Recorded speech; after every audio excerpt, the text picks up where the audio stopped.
Hello viewers, আসসালামু আলাইকুম। কেমন আছেন সবাই? আশা করছি সবাই ভালো আছেন। আমি Tauhidur Rahman Choyon, educational consultant from ডিজি ডুপ্রো বাংলাদেশ। আজকে আমি আপনাদের সামনে নতুন একটি টপিক নিয়ে এসেছি।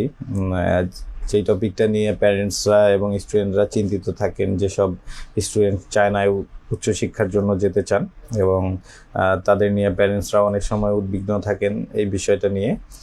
সো টপিকটা প্রথমে শেয়ার করি। আজকে আমরা যে টপিকটা নিয়ে আলোচনা করব সেটি হচ্ছে চায়নাতে ইন্টারন্যাশনাল মেয়েদের নিরাপত্তা আসলে কেমন। আজকে আমরা এই বিষয়টা নিয়ে কথা বলবো। শুরুতেই যদি এই বিষয়টা নিয়ে এক লাইনে বলতে যাই তাহলে বলতে হয় যে মেয়েদের জন্য চায়না খুবই স্ট্রাকচার্ড এবং কম্পারেটিভলি সেফ এনভায়রনমেন্টের একটি দেশ। এবার আমরা চায়নায় আসলে মেয়েদের নিরাপত্তাটা কীরকম, তাদের জীবনযাত্রাটা কীরকম হয় এবং তাদের নিরাপত্তাগুলো কোন কোন বিষয়গুলোর উপর নির্ভর করে, আজকে আমরা সেই বিষয়গুলো নিয়ে আলোচনা করব। তো প্রথমেই যদি চায়নাতে মেয়েদের ইন্টারন্যাশনাল মেয়ে স্টুডেন্টস যারা আছে তাদের যদি সিকিউরিটি নিয়ে কথা বলি তাহলে প্রথমেই বলতে হয় হচ্ছে চায়নার ক্যাম্পাস সিকিউরিটি সিস্টেম নিয়ে। তো ইউনিভার্সিটিগুলোর ক্যাম্পাসগুলোর সিকিউরিটি সিস্টেম আসলে কী রকম হয়, প্রথমেই আমরা এই বিষয়টি নিয়ে আলোচনা করি। তো ক্যাম্পাস সিকিউরিটি সিস্টেমের মধ্যে প্রথমেই আসে হচ্ছে গার্লস যে ডরমেটরিগুলো আছে। আসলে চায়না ইউনিভার্সিটিতে মোস্ট অফ দ্য ইউনিভার্সিটিতে আর কি অধিকাংশ ইউনিভার্সিটিতেই গার্লস ডর্মগুলো আলাদা থাকে এবং এটা অনেক সিকিউর হয়ে থাকে। এবং গার্লস যে ডরমেটরিগুলো আছে সেখানে আসলে এন্ট্রি এবং এক্সেস আসলে কার্ড সিস্টেমে করা। এটার একটা টাইম শিডিউলও থাকে যে আপনি এই টাইমের পরে এন্ট্রি করতে পারবেন না বা এই টাইমের পরে আপনি এক্সিট করতে পারবেন না, এরকম বিষয় থাকে। তো ইউনিভার্সিটির ডরমেটরিগুলো আসলে এন্ট্রি এক্সিট পুরোটাই কার্ড সিস্টেম।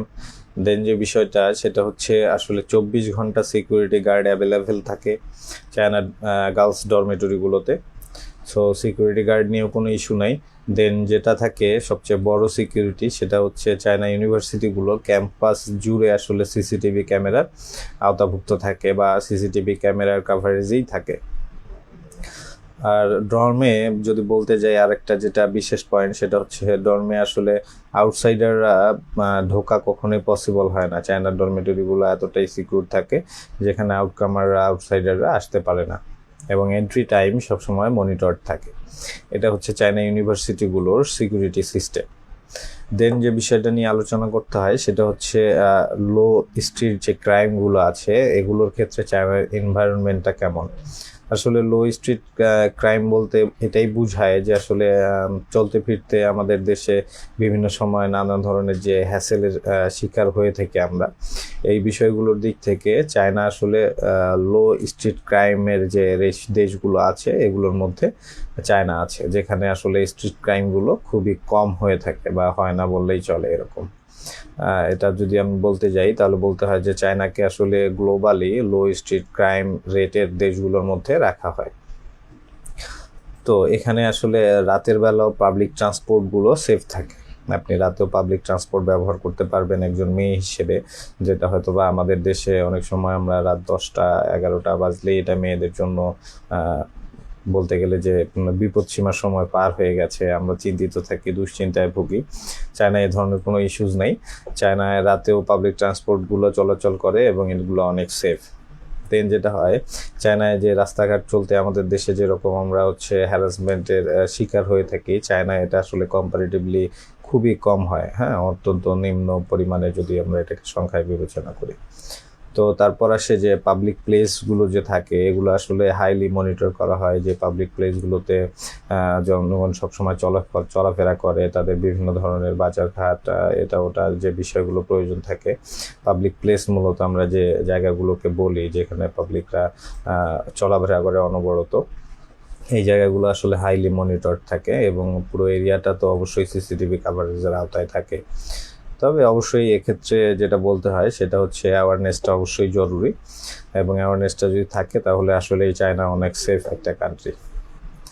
দেন সিকিউরিটি সিস্টেমের যে পার্টটা নিয়ে আলোচনা করতে হয় সেটি হচ্ছে ইউনিভার্সিটির যে সাপোর্ট সিস্টেম।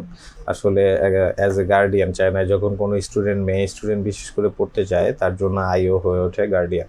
আইও বলতে আসলে ইন্টারন্যাশনাল অফিসটাকে বোঝায়। হ্যাঁ, তো ইউনিভার্সিটির আসলে এই সাপোর্ট সিস্টেমটা কীরকম, কীভাবে কাজ করে সেটা নিয়েও আলোচনা করি। প্রথমে বিষয়টা হচ্ছে ইন্টারন্যাশনাল যে অফিস থাকে চায়না আইও আমরা যেটাকে বলি, চায়না স্টুডেন্টদের জন্য, বিশেষ করে যেসব মেয়ে স্টুডেন্ট ইউনিভার্সিটিগুলোতে পড়াশোনা করতে যায় বাইরে থেকে, দেশের বাইরে থেকে, তাদের জন্য আসলে international office as a guardian কাজ করে এবং এটা সবসময় অ্যাভেলেবেল থাকে। দেন হচ্ছে এমার্জেন্সি কন্ট্যাক্ট সিস্টেম আছে ইউনিভার্সিটিগুলোতে, যদি কোনো স্টুডেন্ট কোনো ধরনের সমস্যার সম্মুখীন হয় দেন হচ্ছে এমার্জেন্সি কন্ট্যাক্টে যোগাযোগ করলেই তারা যথেষ্ট সহযোগিতা পেয়ে থাকে। আর একটা বিষয় যেটা উল্লেখযোগ্য বিষয় চায়নার জন্য, সেটা হচ্ছে চায়নাতে আসলে পুলিশ রেসপন্সটা অনেক দ্রুত হয়, অনেক ফাস্ট হয়। যে কোনো ধরনের পাবলিক হ্যারাসমেন্ট বা পাবলিক রোডে, পাবলিক ট্রান্সপোর্টে, আপনার রাস্তাঘাট চলতে যে কোনো ধরনের যদি কোনো সমস্যায় পড়েন, সেক্ষেত্রে পুলিশের সাথে কন্ট্যাক্ট করলে তারা অনেক দ্রুত সেই প্লেসে চলে আসে এবং বিষয়গুলোর সমাধান করে দেয়। সো চায়নাতে আসলেই পুলিশ রেসপন্স অনেক ফাস্ট হয়। দেন যে বিষয়টা আসে সেটা হচ্ছে ম্যাক্সিমাম স্টুডেন্ট চায়নাতে হচ্ছে আপনার স্কলারশিপেই পড়তে যায়, আর স্কলারশিপের স্টুডেন্টদের জন্য ইউনিভার্সিটির আলাদা কেয়ার থাকে। আসলে স্কলারশিপ স্টুডেন্টদের বলতে গেলে যে তারা অনেক বেশি মনিটরিংয়ের মাঝে থাকে। এক কথায় যদি বলতে যাই আমরা, তাহলে স্কলারশিপ স্টুডেন্ট হচ্ছে আসলে স্ট্রাকচার্ড মনিটরিংয়ের উপরেই থাকে। এই হচ্ছে চায়নার ইউনিভার্সিটির বা আইও অফিসের, ইন্টারন্যাশনাল অফিসের সাপোর্ট সিস্টেম। আসলে চায়নার ক্যাম্পাসগুলো অনেক বেশি আর কি সেফ, সিকিউর এবং এনভায়রনমেন্টও অনেক বেশি ভালো। মেয়ে হিসেবে একটা ইউনিভার্সিটিতে পরিবেশ যেরকম থাকা উচিত, চায়নার ইউনিভার্সিটিগুলোর পরিবেশ ঠিক সেরকমই। দেন যদি প্র্যাকটিক্যাল অ্যাডভাইসের কথা কিছু আসে, যে চায়না আসলে ইউনিভার্সিটিতে আমি প্রথম বা আমি পড়তে যাচ্ছি, এর আগে আমার অভিজ্ঞতা নাই, আমার পরিচিত কেউ ছিল না, এরকম যদি বিষয়গুলো হয়, এক্ষেত্রে যদি প্র্যাকটিক্যাল কোনো অ্যাডভাইস দেওয়ার মতো থাকে, তো সেগুলো আমি কিছু জিনিস সিলেক্ট করেছি যেগুলো আসলে আপনাদের জন্য অনেক হেল্পফুল হবে। তো সেই বিষয়গুলো হচ্ছে আসলে প্রথমত আপনাকে কনফিডেন্ট থাকতে হবে, আপনার মাঝে কনফিডেন্স থাকতে হবে এবং রেসপন্সিবিলিটিগুলো ঠিকভাবে বুঝতে হবে।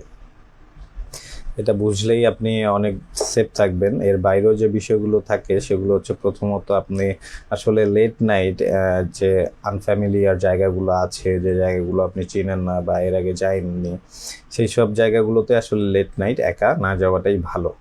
এটা হচ্ছে ফার্স্ট অ্যাডভাইস। দেন যে বিষয়টা আসে সেটা হচ্ছে আমরা এখন রাইড শেয়ারের সাথে অনেকেই পরিচিত। এক জায়গা থেকে আরেক জায়গায় দ্রুত যাওয়ার জন্য আমরা অনেক সময় বাঁচানোর জন্য রাইড শেয়ার করে থাকি। তো চায়নাতে এই ক্ষেত্রে সবসময় অফিসিয়াল যে রাইড অ্যাপগুলো আছে, এই অ্যাপটা ব্যবহার করার চেষ্টা করবেন, তাহলে আপনি অনেক অনাকাঙ্ক্ষিত দুর্ঘটনা থেকে হয়তোবা বেঁচে যাবেন। হ্যাঁ, দেন যে বিষয়টা আসে সেটা হচ্ছে আইও অফিস, ইন্টারন্যাশনাল অফিসের যে এমার্জেন্সি কন্ট্যাক্ট নাম্বারটা থাকে, এটা সবসময় আপনার ফোনে কন্ট্যাক্ট লিস্টে সেভ করে রাখবেন।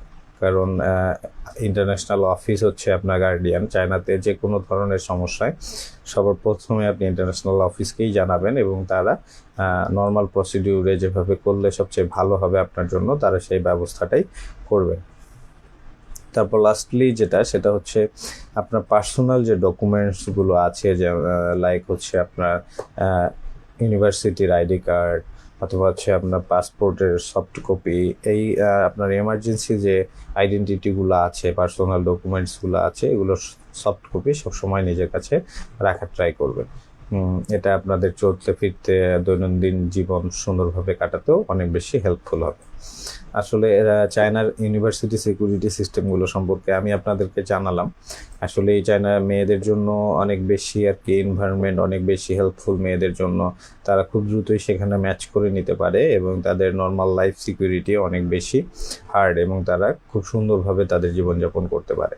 লাস্টলি হচ্ছে প্যারেন্টসদের জন্য যেটা বলতে হয় সেটা হচ্ছে, আপনার মেয়েকে যদি আপনি চায়নায় পড়াশোনা করাতে ইচ্ছুক থাকেন, তাহলে আপনার এটা জেনে রাখা ভালো, চায়নার ইউনিভার্সিটিগুলো আসলে স্ট্রাকচার ক্যাম্পাস, দেন হচ্ছে আপনার কন্ট্রোল ডর্ম এবং স্ট্রং মনিটরিং সিস্টেম অ্যাভেলেবেল থাকে চায়নার ইউনিভার্সিটিগুলোতে। চায়নাতে আসলে মেয়েদের জন্য একাডেমিক এনভায়রনমেন্ট সিকিউর এবং ডিসিপ্লিন। সো আশা করছি সবাই বুঝতে পেরেছেন যে চায়না মেয়েদের জন্য কতটা নিরাপদ এবং মেয়েরা কতটা ইজিলি তাদের লাইফ লিড করতে পারে এবং তাদের পড়াশোনা কন্টিনিউ করতে পারে। আসলে চায়না সিকিউরিটি সিস্টেম নিয়ে ফিয়ার না থাকাই ভালো। এটা অনেক ভালো, হয়তো বা যাদের পরিচিত স্টুডেন্টস বা ফ্রেন্ডস, বড় ভাই, বড় বোন, যারা হয়তো বা চায়নায় পড়াশোনার জন্য গিয়েছে, তাদের কাছ থেকে আপনি বিষয়গুলো জেনে নিলেও অনেক বেশি পরিষ্কার হয়ে যেতে পারবে। তো আজকে এ পর্যন্তই। সবাই ভালো থাকবেন, সুস্থ থাকবেন। আর যদি কোনো বিষয়ে কোনো গাইডলাইনের প্রয়োজন হয়ে থাকে, তাহলে অবশ্যই আমাদের ডিজিএডু প্রো বাংলাদেশ পেজে নক করবেন, অথবা আমাদের পেজে আমাদের অভিজ্ঞ কনসালটেন্টের কন্ট্যাক্ট নাম্বার দেওয়া আছে, তাদের নাম্বারে যোগাযোগ করবেন। আপনার যে বিষয় নিয়ে কোয়ারিজ থাকে, আশা করি আমাদের অভিজ্ঞ কনসালটেন্ট আপনাকে সঠিক ইনফরমেশন দিয়ে সহযোগিতা করবে। আজকে এ পর্যন্তই। আল্লাহ হাফিজ। আসসালামু আলাইকুম।